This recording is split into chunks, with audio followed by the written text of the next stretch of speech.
Hi friends, welcome to Chikku Mikku family. ಇವತ್ತು ನಾನು ನಿಮಗೆ ಅಕ್ಕಿ ನೆನೆಸೋದು ಬೇಡ, ರುಬ್ಬೋದು ಬೇಡ, ದಿಢೀರ್ ಅಂತ 5 ಮಿನಿಟ್ಸಲ್ಲಿ ಇನ್ಸ್ಟೆಂಟಾಗಿ ಮಾಡುವಂತಹ ಕ್ಯಾರೆಟ್ ದೋಸೆ ರೆಸಿಪಿನ ತೋರಿಸ್ತಾ ಇದ್ದೀನಿ. ಇದು ಲಂಚ್ ಬಾಕ್ಸ್ಗೆ ಟೈಮ್ ಇಲ್ಲ ಅಂತಂದಾಗ ಅಥವಾ ಡಯಟ್ ಫಾಲೋ ಮಾಡೋರು ಕೂಡ ಚಪಾತಿ ಬದಲು ಇದನ್ನು ಮಾಡ್ಕೋಬೋದು. ಸೊ ನಾನಿಲ್ಲಿ ಫಸ್ಟಿಗೆ ಒಂದು 2 ಕಪ್ಪಷ್ಟು ಗೋಧಿ ಹಿಟ್ಟನ್ನು ತೊಗೊಂಡಿದ್ದೀನಿ. ಅದಕ್ಕೆ ರುಚಿಗೆ ತಕ್ಕಷ್ಟು ಉಪ್ಪನ್ನು ಸೇರಿಸಿ ನೀಟಾಗಿ ಬ್ಯಾಟರ್ನ, ಈ ದೋಸೆ ಹಿಟ್ಟಿನ ಬ್ಯಾಟರ್ ಇರುತ್ತಲ್ಲ ಆ ಕನ್ಸಿಸ್ಟೆನ್ಸಿಗೆ ನೀಟಾಗಿ ಮಿಕ್ಸ್ ಮಾಡ್ಕೊಂಬಿಡ್ಬೇಕು, ಯಾವುದೇ ಲಂಪ್ಸ್ ಇಲ್ದಿರ. ಈಗ ಇದಕ್ಕೆ ನಾನು ಕ್ಯಾರೆಟ್ ಇದೆಯಲ್ಲ ಅದನ್ನು ಚಿಕ್ಕ ಚಿಕ್ಕ ಪೀಸಸ್ ಮಾಡಿ ಅದರ ಪ್ಯೂರಿ ಮಾಡಿ ಇದಕ್ಕೆ ಆ್ಯಡ್ ಮಾಡ್ಕೋತೀನಿ. ನೀವು ಬೇಕಿದ್ದರೆ ಕ್ಯಾರೆಟು ಮಾಡ್ದಂಗೆ ಬೀಟ್ರೂಟ್ ಪ್ಯೂರಿ ಕೂಡ ಮಾಡಿಕೊಂಡು ಬೀಟ್ರೂಟ್ ದೋಸೆ ಕೂಡ ಮಾಡ್ಕೋಬೋದು.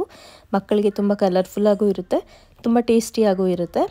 ಇಲ್ಲಿ ಕ್ಯಾರೆಟ್ ಕ್ವಾಂಟಿಟಿ ನಾನು ಕಮ್ಮಿ ಹಾಕೋತಿದ್ದೀನಿ, ಇಲ್ಲಾಂದರೆ ಫುಲ್ ಆರೆಂಜಿಶ್ ಕಲರ್ ಬಂದುಬಿಟ್ರೆ ಆಮೇಲೆ ಮಕ್ಕಳು ತಿಂತಾರೋ ಇಲ್ವೋ ಅನ್ನೋ ಭಯ.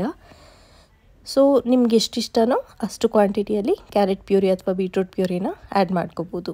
ಈಗ ದೋಸೆ ಬ್ಯಾಟರ್ ರೆಡಿಯಾಗಿದೆ. ಸೊ ಹೆಂಚು ಕಾಯಕ್ಕೆ ಇಟ್ಬಿಡೋಣ. ಇದು ನಾನ್ ಸ್ಟಿಕ್ ಪ್ಯಾನಲ್ಲಿ ಮಾಡ್ತಾ ಇರೋದ್ರಿಂದ ಆಯಿಲ್ ಇಲ್ದಿರ ಕೂಡ ದೋಸೆ ನೀಟಾಗಿ ಬರುತ್ತೆ. ಇದನ್ನು ಕ್ಯಾರೆಟ್ ಪರೋಟ ಅಂತ ಕರೆದ್ರೂ ತಪ್ಪಾಗಲ್ಲ.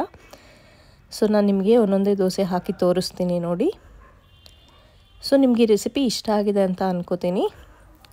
ನೀವೇನಾದರೂ ಫಸ್ಟ್ ಟೈಮ್ ಚಿಕ್ಕು ಮಿಕ್ಕು ಫ್ಯಾಮಿಲಿ ಈ ಚಾನಲ್ನ ನೋಡ್ತಾ ಇದ್ದರೆ ದಯವಿಟ್ಟು ಒಂದು ಲೈಕ್ ಕೊಡಿ.